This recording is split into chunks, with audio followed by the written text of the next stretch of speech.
The house was deafeningly silent without a mother's voice. After his wife passed away, Rajesh learned to tie a diaper with trembling hands while humming lullabies he barely remembered. He sold his wristwatch, his only heirloom, to buy a high-quality baby formula because he was terrified the boy wouldn't grow strong without the best. It was Arjun's first day of school. Rajesh stood at the gate, clutching a lunchbox he'd woken up at 5 a.m. to prepare. He skipped his own lunch that day to afford the fancy water bottle Arjun had pointed at in the shop.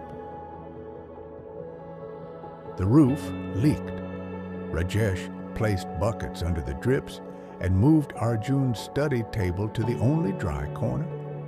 He spent the night sitting on a stool, watching his son sleep, realizing he couldn't afford the repairs and the tuition hike in the same month.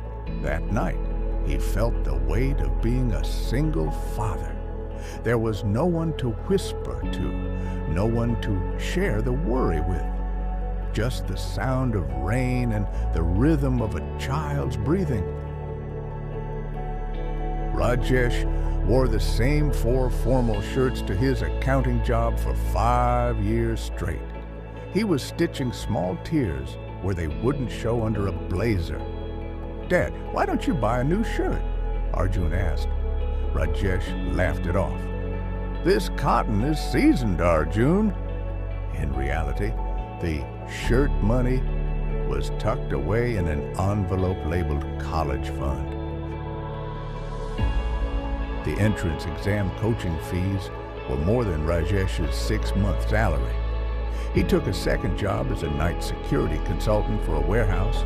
He'd come home at 6 a.m., wash his face, and make breakfast for Arjun before heading to his day job. His eyes were perpetually bloodshot, his back a map of aches. It wasn't just exhaustion. It was a desperate, loving fear.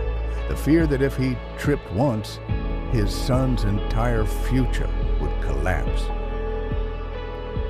Rajesh stood in a university auditorium.